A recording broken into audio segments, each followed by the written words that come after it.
Oke, bismillahirrahmanirrahim. Assalamualaikum warahmatullahi wabarakatuh.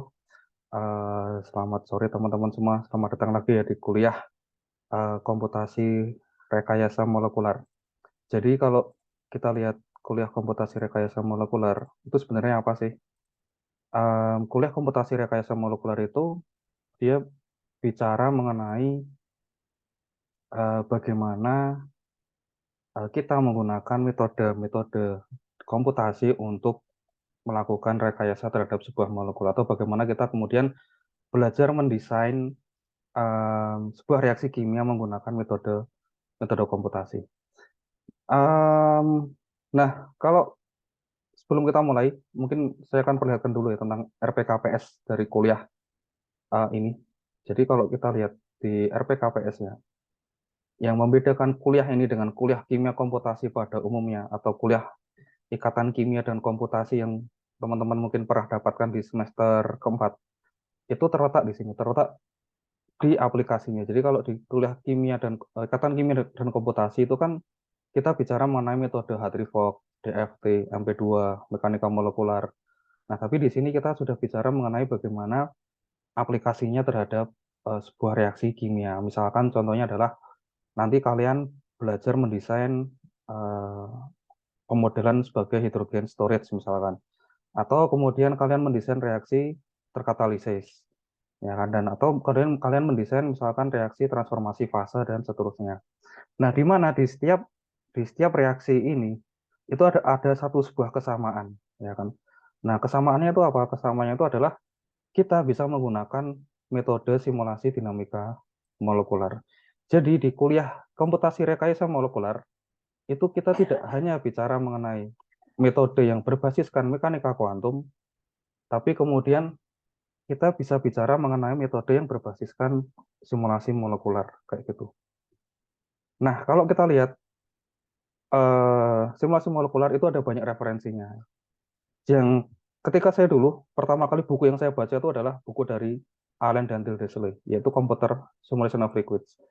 Jadi bagi teman-teman yang riset di bidang komputasi atau terutama untuk simulasi seperti Krishna, Mbak Seruni, Iqbal, Cahyo, itu kalian harus wajib membaca buku ini ya.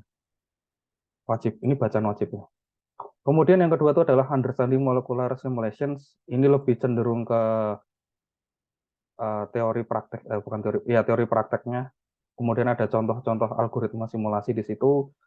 Kemudian ada buku dari Sabin dan Kanuto, di sini lebih ke metode QMMM. Kemudian buku kimia komputasi yang sering saya baca itu dari Profesor Rama Kandran, karena dia lebih simpel dipahami dibandingkan dengan beberapa buku komputasi seperti dari Jensen dan seterusnya. Kemudian ada buku dari Akira Sato ya, Akira Sato tentang Introduction to Practice Molecular Simulation. Jadi di sini di buku ini di Akira Sato ini itu nanti akan banyak membahas mengenai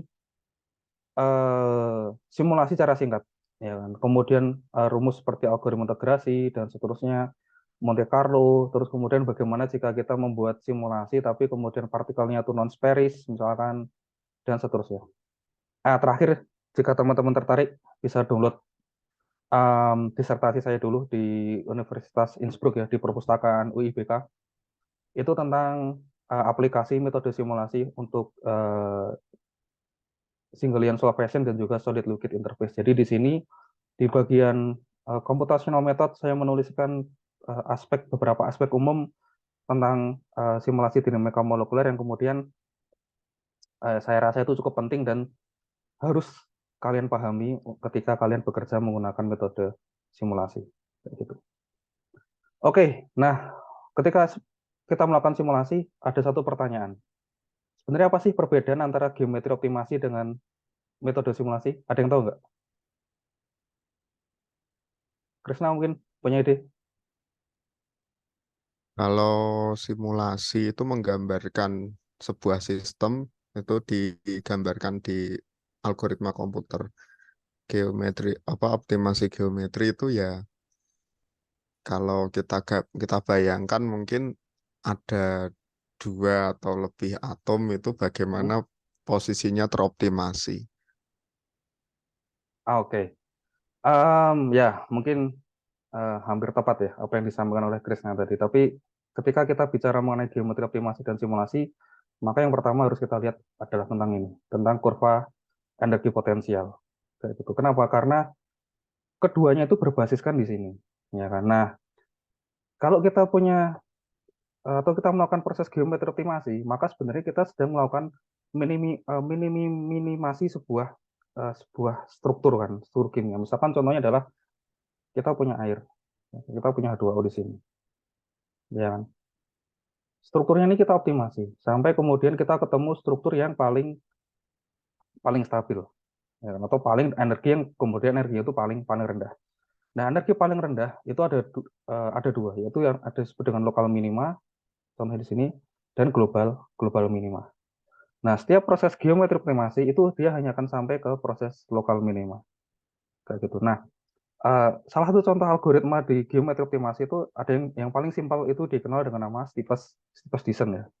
Atau di Steepest descent itu kita uh, menggunakan gradien gaya untuk mengubah geometri dari sebuah molekul sampai kemudian kita ketemu geometri yang paling paling stabil atau energinya paling rendah. Contohnya adalah di sini. Misalkan kita punya starting point di sini. Kemudian kita optimasi, ya kan, kita hitung gradiennya menggunakan space design, kita dapat gradien yang baru, kemudian ini kita hitung lagi gradien yang baru, dan seterusnya sampai kemudian kita dapat satu geometri di sini. Itu. Ya kan? Jadi di geometri optimasi itu kita hanya punya satu geometri. Ya kan? Ketika kita punya satu geometri, maka konfigurasinya itu kan hanya ada satu. Ya kan? Nah, kalau kita lihat konfigurasinya itu ada satu, kemudian kita kaitkan dengan hukum termodinamika yang ketiga, maka kalau kita ingat S sama dengan KLNW, ya kan? Ln1 dia akan setara dengan 0. Maka ketika kita melakukan proses geometri, entropi itu nilainya 0. Ya kan? Nah, kondisi di mana entropi itu nilainya 0 itu adalah ketika suhunya itu 0 Kelvin kan. Ya enggak? Nah, oleh karena itu, ketika kalian melakukan geometri optimasi, itu sebenarnya strukturnya itu nanti dia akan berkorespondensi atau berkaitan pada kondisi di mana struktur dia pada suhu 0 Kelvin. Kayak gitu. Dan kemudian fasenya itu adalah fase gas. Itu agar perhitungan menjadi lebih simpel.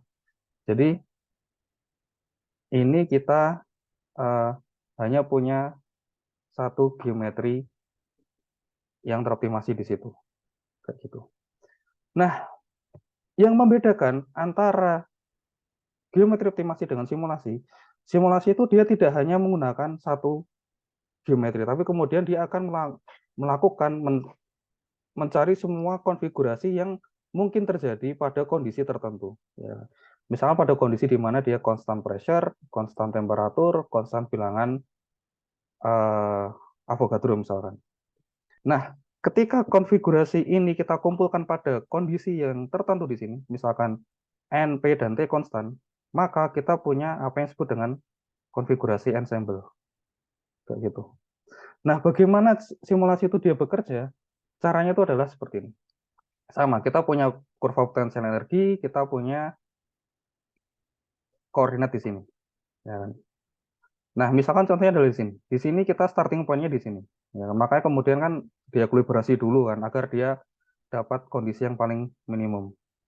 Terus kemudian di sini kita kasihkan energi kinetik atau T. Maka kemudian energi kinetik ini dia akan menyebabkan posisi tadi itu dia akan berubah. Ya kan? Misalkan contohnya dari sini dia akan berubah ke lokal minima yang lain. Terus kemudian ini kita simpan, ya kan? Ini kita simpan, ini kita simpan. Ya. Nah, makanya kemudian ketika kalian melakukan simulasi, entah Krisna, Cahyo, atau Iqbal, atau Mbak Seruni, itu kan kalian punya banyak X, Y, Z kan, atau kalian punya banyak posisi partikel kan. Nah, posisi partikel itu yang ini kemudian dianalisis, yang dianalisis menggunakan metode statistik seperti RDF dan seterusnya, sehingga kita punya gambaran yang sistem yang lebih komprehensif. Kayak gitu. Jadi tidak hanya satu geometri, tapi kita punya banyak geometri yang kemudian dia dikenal dengan nama trajektori. Nah, salah satu konsep penting ketika kita bicara simulasi itu adalah apa yang disebut dengan hipotesis ergodik. Ya. Hipotesis ergodik itu sebenarnya apa? Sebenarnya dia mengaitkan antara dua ensemble. Ya, maaf, bukan dua ensemble, yaitu dua rerata waktu dan rerata ensemble. Tadi saya katakan bahwa kita punya konfigurasi yang kita sebut dengan ensemble, ya kan? Terus kemudian di eksperimen itu kita punya rerata yang kemudian kita sebut dengan rerata waktu. Contohnya adalah kalian mengukur panjang ikatan dari air, dari OH di sini. Ya, dari OH di sini kalian ukur misalkan selama 10 menit ya. 10 menit misalkan. Kemudian kalian dapat angkanya, kalian rata-rata, itu kan berarti rata waktu kan. Nah, kalau rata yang kedua, rata ensemble, itu adalah kalian tadi mencari posisi H2O di sini, kemudian posisi H2O yang lain, kalian dapat panjang ikatan OH, OH, OH, OH, kemudian kalian rata-rata. Nah, itu nanti rata-rata yang kedua itu dia disebut dengan rata ensemble. Nah, hipotesis ergodik itu mengatakan bahwa rata waktu itu bisa sama dengan rata ensemble atau rata konfigurasi. Ya, karena caranya bagaimana? Caranya itu adalah ini dia molekulnya sedikit, molekulnya banyak, tapi kemudian pengukurannya singkat, ya kan? Dan di sini dia molekulnya sedikit, tapi kemudian pengukurannya itu lama, ya kan? Nah, nanti dari dua hal ini atau pengukuran untuk molekul yang sedikit tapi waktunya lama atau molekulnya banyak waktunya sedikit, itu nanti hasilnya akan sama. Ya, nah, oleh karena itu, makanya ketika kalian simulasi, kalian tuh nggak bisa simulasi cuma dalam waktu yang sebentar ya. Misalkan satu piku, 12 piku, itu nggak bisa. Karena apa? Karena nanti dia akan tidak mengikuti kaidah dari hipotesis ergodik. Kayak gitu. Jadi kalian harus running dengan waktu yang sangat sangat lama.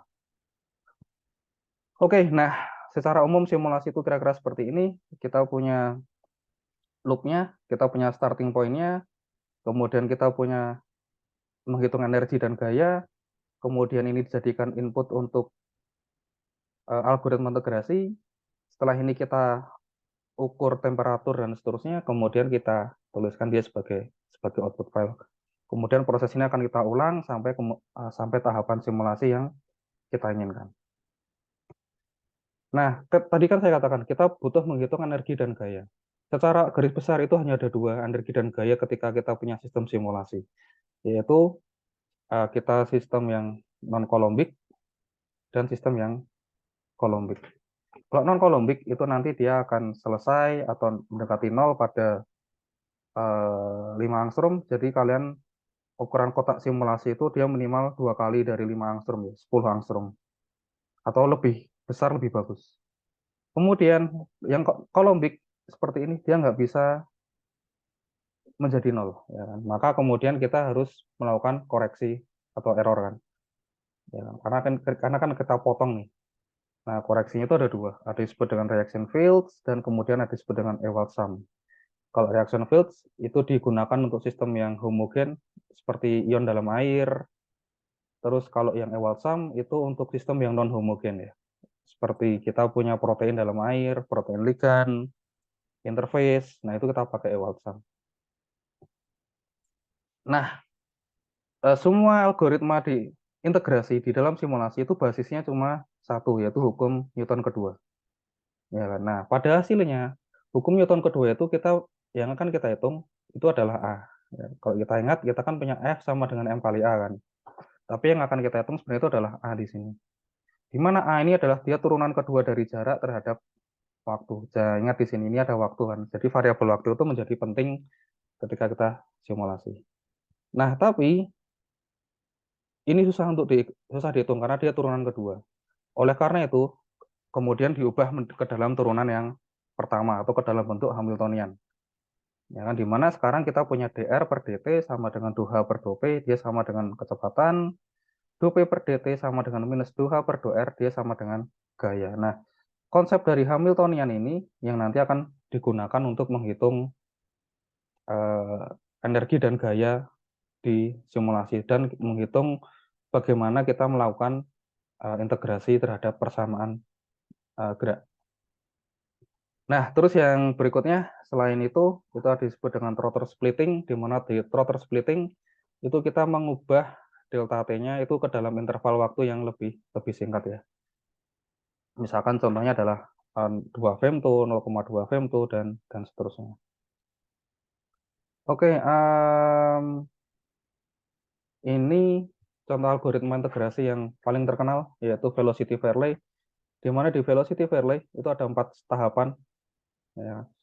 Jadi yang pertama itu adalah gaya kita gunakan untuk mengubah kecepatan ya pada T plus delta T per 2. Kemudian dari sini kita gunakan untuk mengubah posisi dari Q pada posisi T menjadi ke Q posisi T plus delta T. Nah, kemudian di posisi T plus delta T kita hitung gayanya lagi, dan step terakhir adalah kita hitung force-nya.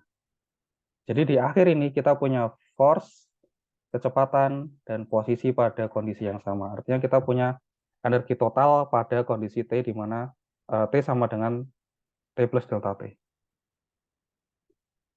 Oke, ini tadi kaitannya dengan throttle splitting, bagaimana kita menentukan nilai dari delta T-nya kan. Tadi kan ada T plus delta T. Nah, delta T-nya itu bagaimana menentukannya? Nah, itu menentukannya itu dengan cara kita menggunakan gerakan molekul yang paling cepat. Kalau kita punya air, maka gerakan paling cepat itu adalah hidrogen. Ya kan? Nah, vibrasi dari hidrogen itu 3.333 misalkan. Itu setara dengan 10 pangkat 14 per second. Terus kemudian kita hitung periodnya, kita punya 10 pangkat minus 14 second atau 10 femtosecond. Nah, kalau kita menggunakan 50 poin per vibrational cycle, berarti time step-nya itu dia 0,2. Ya, lebih dari ini, itu pasti akan error. Ya. Maksimal dia 0,5.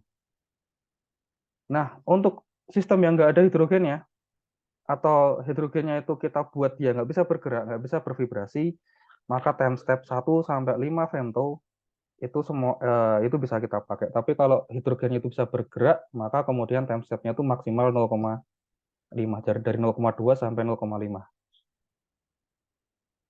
Oke, nah selain dinamika molekular, metode simulasi yang lain itu ada yang dikenal dengan nama Monte Carlo. Nah, bedanya di mana? Di Monte Carlo itu dia tidak ada variabel waktu ya. Yang ada itu adalah dia mengubah satu posisi ke posisi yang lain secara acak. Ya kan? Kemudian dihitung energinya. Kalau energinya itu negatif, ya atau energi itu dia lebih stabil, maka konfigurasi yang berikutnya itu dia akan diterima. Tapi kalau energi itu positif, ya kan, maka kemudian digunakan algoritma metropolis ya, atau algoritma metropolis yang kemudian dia menggunakan apa yang disebut dengan Boltzmann factor. Jadi contohnya adalah di sini. Kita hitung nilai dari E pangkat minus delta V per KB kalikan T. Ya, nah, di sini, di Boltzmann factor ini nanti dia menentukan apakah konfigurasi itu nanti dia akan diterima atau kemudian enggak. Jadi nilai dari Boltzmann factor itu nanti akan kita bandingkan dengan sebuah angka acak ya, antara 0 dengan 1. Ya kan? Nah, kalau Boltzmann factor-nya itu dia lebih besar daripada angka acak tadi, maka konfigurasi tadi itu nanti diterima. Kalau dia lebih kecil, berarti nanti dia konfigurasi ditolak, kemudian diacak lagi, dihitung energinya, kemudian dicek apakah lebih rendah atau lebih tinggi. Nah, itu tentang Monte Carlo. Jadi tidak ada variabel waktu di Monte Carlo. Beda dengan dinamika molekular. Dinamika molekular itu pasti ada variabel waktunya. Nah, terus kemudian kalau kita melakukan simulasi, itu kan terbatas ya sistemnya, 10.000, 50.000, dan seterusnya. Padahal jumlah partikel itu kan dia akan setara dengan 6,02 kali 10 pangkat 23 kan, sesuai dengan bilangan Avogadro. Nah, agar simulasi itu dia bisa meniru sistem kimia pada aslinya, maka kemudian dibuat satu konsep ya, yang disebut dengan periodic boundary condition atau PBC. Di mana kita punya sistem awal seperti ini, sistem aslinya, itu kemudian kita buat copy ke segala arah seperti ini. Nah, kalau di sini satu partikel dia keluar ke sini, maka secara otomatis partikel lain itu akan masuk dari arah sebaliknya. Maka kemudian jumlah N atau jumlah partikel di sistem simulasi kita itu dia akan selalu konstan kayak gitu. Nah, yang jadi masalah ketika kita menggunakan PBC itu adalah ketika kita punya partikel asli dan bayangannya pada jarak yang mungkin bisa kita bilang pada jarak yang sama ya antara asli dengan bayangannya. Nah, oleh karena itu ketika dia punya jarak yang sama atau jaraknya itu sama dengan cut off yang kita pakai, maka nanti akan terjadi double counting kan, atau double perhitungan di situ. Nah, agar tidak terjadi double perhitungan, maka kemudian kita menggunakan MIC atau minimum image convention. Jadi hanya jarak antara dua partikel yang di bawah radius cutoff itu yang nanti akan kita hitung. Di atas itu nggak akan kita hitung. Oke, nah beberapa hal yang terakhir tentang simulasi. Simulasi itu selalu berkaitan dengan statistikal mekanik ya. Karena tadi saya katakan bahwa kita punya banyak konfigurasi. Kemudian kalau kita punya banyak konfigurasi, maka cara mentreatment datanya itu adalah menggunakan metode statistik. Ya, nah, statistik yang dipakai itu adalah statistikal mekanik. Contoh gampang statistikal mekanik itu adalah kita mengaitkan antara kecepatan dengan temperatur. Kita ingat, secara mekanika klasik, kecepatan itu adalah setengah mv kuadrat. Secara mekanika statistik, itu adalah 3/2 N kali B kali kan T. Di sini kita lihat, di sini kita punya kecepatan, di sini kita punya temperatur. Ya kan? Karena kan sisanya adalah konstan. Nah, dari sini, maka kemudian kalau kita ingin mengatur kecepatan, kita ingin mengatur temperatur, kita harus mengatur kecepatan. Caranya itu adalah menggunakan Hartree scaling ya. Jadi ini kita punya T target dibagi dengan T sistem, kemudian kita akar. Nah, ini faktor ini kita sebut dengan lambda. Lambda ini kemudian kita kalikan ke kecepatan. Maka kemudian semua kecepatan itu akan di-scaling. Ya, di-scaling sesuai dengan target temperatur yang kita inginkan. Nah, tapi yang jadi masalah adalah kalau kita punya hard scaling, itu nanti dinamikanya itu atau gerakan partikel itu dia menjadi nggak alamiah ya. Atau nanti dia akan menjadi nggak konsisten. Nah, oleh karena itu ketika kita melakukan sampling data, itu kita nggak boleh menggunakan hard scaling. Kalau kita kalibrasi, kita bisa menggunakan hard scaling. Tapi kalau sampling data itu nggak boleh. Nah, di sampling data, metode lain yang kita gunakan itu adalah menggunakan algoritma termostat yang lebih lemah ya, seperti Berenson. Nah, di Berenson kita punya rumus yang seperti ini, ya kan kita punya tau di sini, kita punya delta T di sini, di mana delta T itu adalah time step dari MD, tau itu adalah relaxation time, itu harus kita pilih sehingga kemudian nilai dari lambda ini dia nggak cukup dia nggak cukup kaku nilainya, tapi kemudian nilainya itu tertentu sehingga semua gerakan partikel itu dia akan menjadi lebih lebih smooth kayak gitu. Oke, selain itu Berenson juga mengembangkan untuk yang pressure ya, atau yang sering disebut dengan manostat. Nah, yang perlu teman-teman ingat di sini, di manostat itu adalah gaya yang nanti akan dipakai itu adalah gaya antar dua partikel. Jadi kalau kita punya sistem dengan fungsi 3 badan dan seterusnya itu nggak akan dipakai di manostat Berenson, tapi sistem yang melibatkan dua partikel seperti Lennard-Jones, Buckingham, Morse itu nanti baru akan digunakan di uh, Berenson untuk yang monostatnya.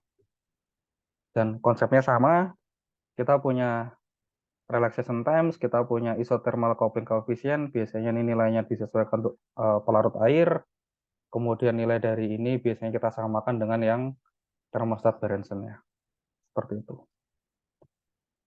Oke, nah tadi saya katakan di awal, untuk perkuliahan salah satu asesmennya itu adalah dengan tugas ya. Jadi silahkan nanti teman-teman mengisi ini, ugm.id/krm, terus kemudian nanti di-submit dan kemudian nanti dikumpulkan.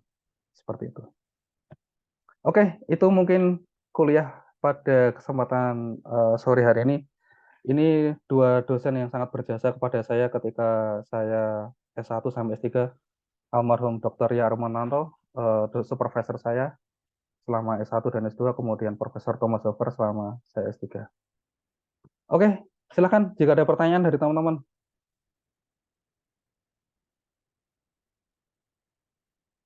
tentang simulasinya.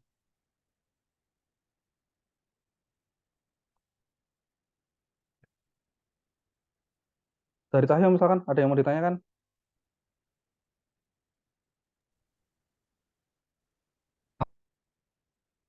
Oh, oh, boleh Pak. Eh, eh,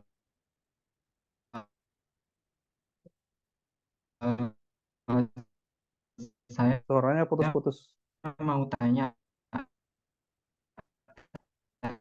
tadi saya cukup bingung. Nah, tes Oh, tes, masih putus-putus, Mas, apakah suaranya. sudah bisa Pak? Ya, sudah bisa sekarang. Tes tes tes. Ya, sudah bisa.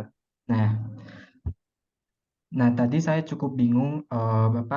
Pak Niko pernah mention picosecond dan femtosecond. Nah, Mm-mm, saya mau tanya durasi simulasi di MD ini biasanya normalnya itu untuk saat ini ya Pak, itu mm-mm. berapa gitu Pak? Oke, em, tergantung dari sistem yang kita kaji. Kalau sistem yang kita kaji itu menggunakan metode simulasi seperti quantum mechanics, molecular mechanics, GMMM, ya kan, itu biasanya rentang waktu simulasinya itu mungkin dalam orde 100 sampai 200 picosecond ya. Itu untuk agar kita mendapatkan data yang reliable dan bisa dipertanggungjawabkan.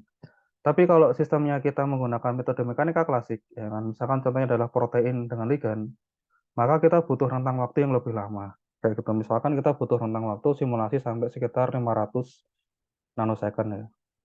Idealnya seperti itu. Mungkin ya minimal 200 sampai 500 nanosecond untuk sistem yang uh, seperti kita punya protein dan ligan. Kenapa? Karena ya tadi bahwa uh, gerakan protein ya kan itu nanti dia akan lebih lambat dibandingkan dengan sistem yang simple ya seperti air kayak gitu. Oleh karena itu, ketika kita simulasi menggunakan protein ligan, maka kita butuh waktu yang lebih lama untuk agar kita bisa mensampling semua konfigurasi protein yang kemudian nanti dia akan muncul. Seperti itu, Mas Cahyo. Kalau eh, metode yang dipakai itu memengaruhi durasi waktunya juga Pak? Iya, Berarti iya iya, juga ya Pak. iya, Metode yang iya, dipakai itu iya, memengaruhi iya, durasi waktunya juga ya. iya, iya, Ya. seperti itu. Hmm, Jadi kalau mekanika klasik dia jauh lebih cepat ya dibandingkan baik Pak. dibandingkan dengan mekanika kuantum, ya kan. Makanya kemudian Seperti itu. simulasi yang menggunakan mekanika klasik itu biasanya dia rentang waktunya itu lebih lama kayak gitu dibandingkan yang mekanika kuantum seperti CPMD. Kalau CPMD mungkin yang berbasiskan full DFT itu mungkin ya di era sekarang mungkin sekitar 50 picosecond cukup ya.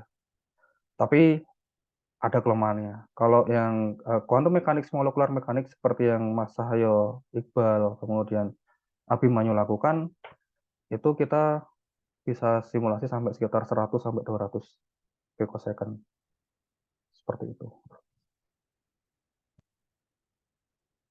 Oke, mungkin ada pertanyaan yang lain dari Iqbal atau dari Abimanyu atau dari Krisna, silakan.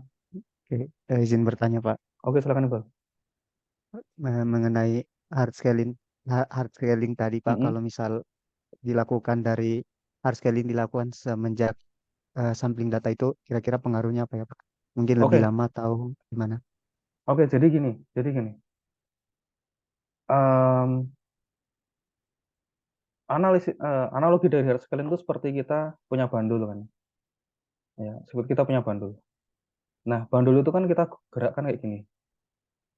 Ya. Nah, ketika bandul itu dia posisi di sini, ya kan, itu kita tahan, ya kan, kita tahan, kemudian kita balikkan ke posisi awalnya, kayak gitu.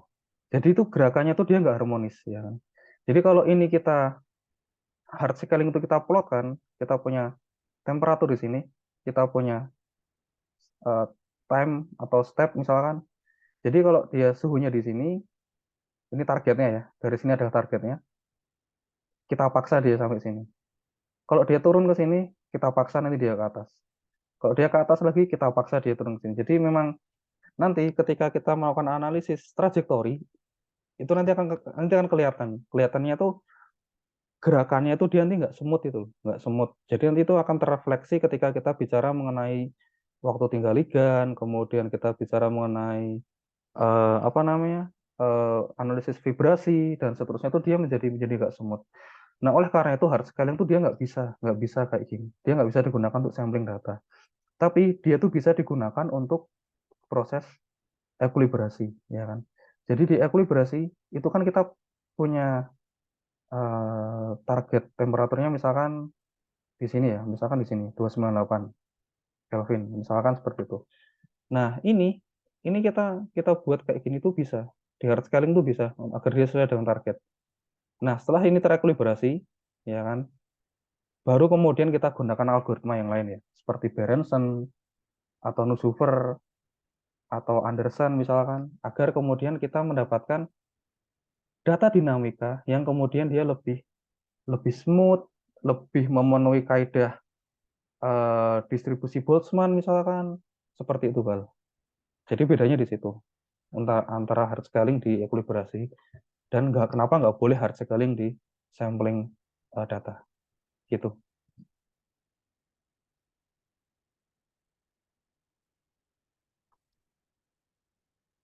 Oke, ada satu pertanyaan terakhir, misalkan dari teman-teman. Silakan. Mau tanya Pak, ini Oke, Krisna. di situ disebutkan bahwa apa namanya, ketika sampling itu kan menggunakan termostat yang algoritmanya lemah. Lah, Mm-mm. dalam hal ini ukurannya apa Pak ya, lemah sama kuat itu? Apakah Oke, dari apa duluan keluarnya atau gimana gitu Pak? nah, gini. Em, yang dimaksudkan lemah itu dia definisinya itu dari sini, dari lambda ini loh, kayak gini. Jadi kalau kita punya hard scaling ya kan, lambdanya itu kan dia hanya T-target dibagi dengan T-system kan. Tapi kalau kita punya Berenson misalkan, lambdanya kan dia tidak hanya sekedar T-target dibagi dari T-system, tapi kemudian dia ada faktor dari delta T, ada faktor dari relaxation time, sehingga kemudian nilainya dia menjadi lebih lebih kecil dibandingkan dengan yang hard scaling tadi. Jadi istilahnya tuh dia tuh couplingnya tuh dia tidak terlalu kuat gitu loh. Coupling terhadap atau scaling terhadap kecepatannya dia tidak terlalu kuat sehingga kemudian nanti kemudian dia kurva distribusi kecepatannya tuh dia akan mengikuti kurva distribusi dari Boltzmann kayak gitu. Nah, itu maksudnya tuh di situ. Kayak gitu.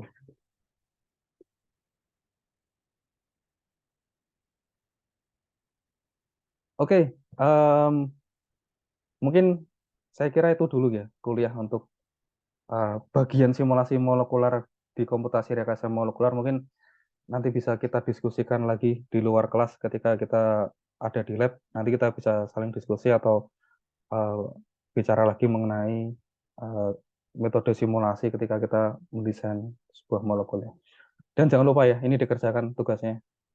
Terus kemudian dari situ nanti akan kita evaluasi lagi sebagai salah satu komponen penilaian untuk kuliah ini.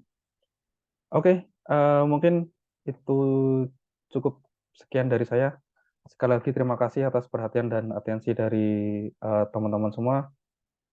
Selamat sore, selamat beristirahat. Wassalamualaikum warahmatullahi wabarakatuh. Warahmatullahi wabarakatuh. Izin pamit ya.